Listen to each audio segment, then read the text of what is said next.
So here at Current Affairs Magazine, we have always enjoyed poking fun at people who have an inflated sense of their own importance.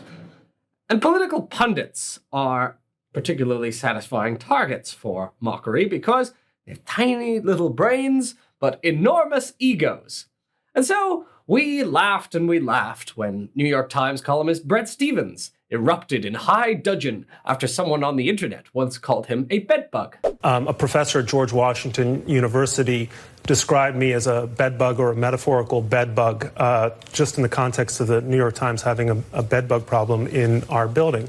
And I think that kind of rhetoric is dehumanizing and totally unacceptable, no matter where it comes from. And we doubled over in merriment when Bari Weiss announced that she was leaving the New York Times, in part because people posted nasty emojis about her in the company's Slack. And one of the reasons that pundits and public intellectuals are funny is that so many of them are thin-skinned and easy to annoy.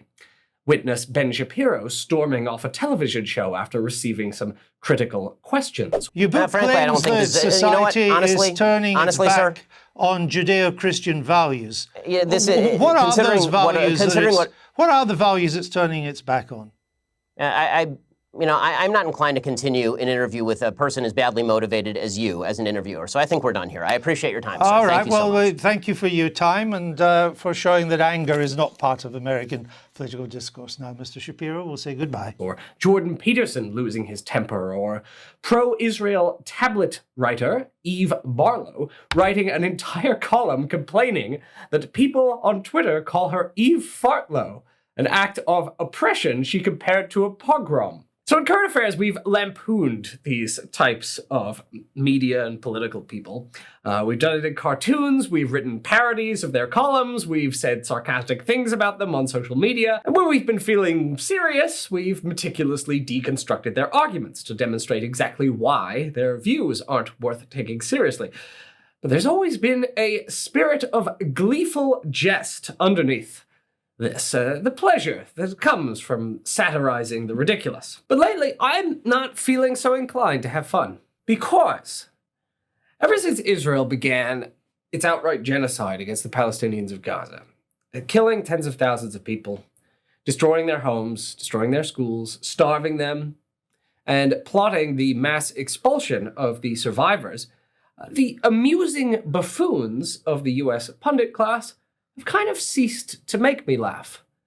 Now, they just horrify me. They're grotesque, soulless people. I might once have enjoyed a chuckle at the inanities published in Bari Weiss's Free Press, but then I remember that Bari Weiss personally helped put a target on the back of Palestinian academic Rafat Al-Arir, and I remember that her publication puts out articles that minimize Israel's mass killings, whether by explaining away malnutrition deaths, oh, these people were already sick, we killed sick people, or outright denying the existence of starvation in an article called The Gaza Famine Myth. There's not really anything to laugh at here, is there? Especially not given the disturbing news that this pro-genocide propaganda outlet might soon be merging with CBS News. Or consider Matt Iglesias, the influential Washington blogger who was widely read among members of the Biden administration. Now, I've written an article about him with the headline,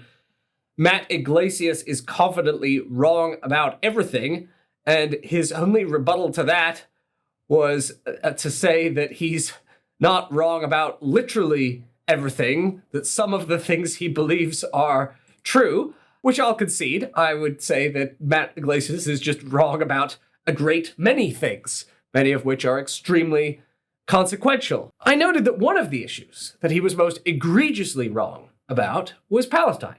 Iglesias didn't really seem to have any understanding of the issue.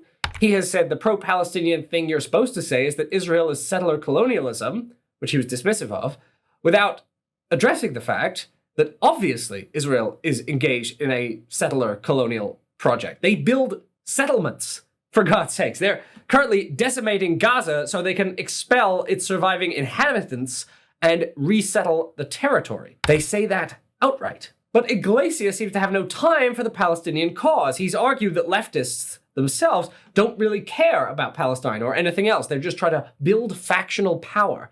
He can't fathom that they might actually care about human rights. Arabs and Muslims, he says, are committed to Palestine as a form of right-wing nationalism. Fellow centrist pundit Noah Smith, whose ignorant takes on socialism and the works of Noam Chomsky have been discussed in Current Affairs magazine before, says that Palestine people lie all the time about everything. And then he repeated the false allegation that the New York Times images of Gazan children with bullet wounds were a hoax.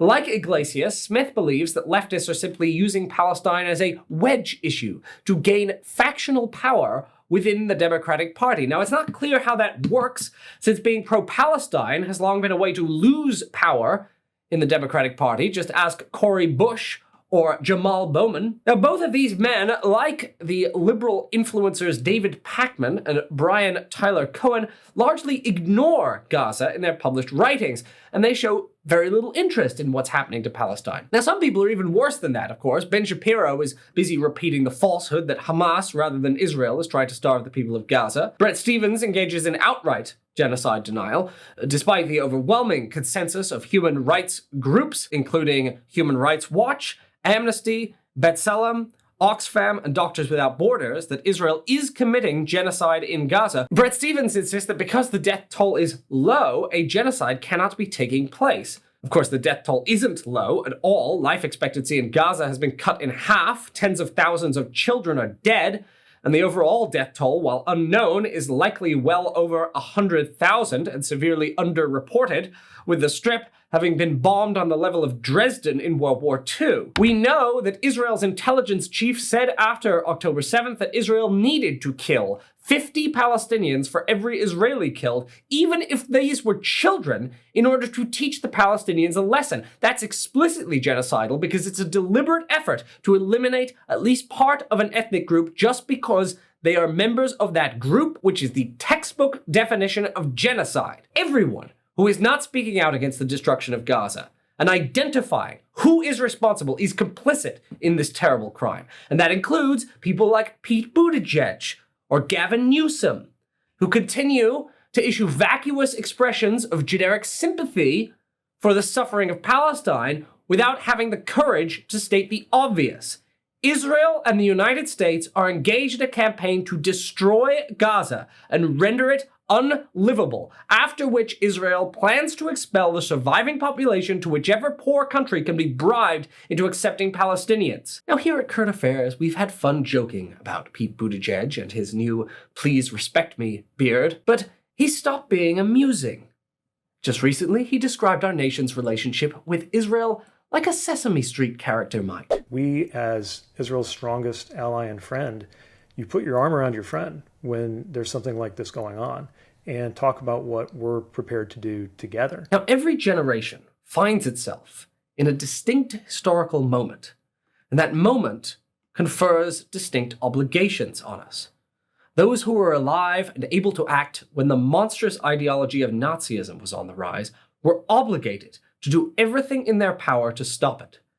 And today, we in America find ourselves in a country that's causing unbelievable human suffering, and which is, at this very moment, creating the conditions for a massive ethnic cleansing that would dwarf the number of people expelled during the 1948 Palestinian Nakba. It's clear from official statements that Israel is simply waiting for the right opportunity to carry this out, and they have the full support of President Trump, who has said that it's his vision to empty Gaza of the Palestinians and redevelop it into a resort. Now, it is the duty of every single person to do what they can to stop this horror before it is brought to its ghastly completion. Yet many of our leading liberal and quote-unquote moderate commentators in the New York Times, The Atlantic, and now this new publication, The Argument, have revealed themselves to have rotted souls, to be incapable of basic moral thinking. We've seen that beneath their foolishness, there is a certain kind of downright evil that can watch children slaughtered by the thousands and yet not lift a finger to object or to try to stop it. Matt Iglesias is apparently incapable of believing that anyone actually cares about Palestinians simply because he doesn't. And I used to laugh at these people, but now they terrify me. What hope does humanity have when an outright genocide can take place and be met with indifference or support by the leading liberal commentators? But while they may have failed to reach basic minimum standards of human morality, the rest of us can act differently. We can follow the example of the heroic Palestinian solidarity movement. We can call a crime a crime. We can refuse to look away when we see our country arming and funding the slaughter of innocents. We can build alternative information outlets that tell the truth and do not explain away or ignore atrocities.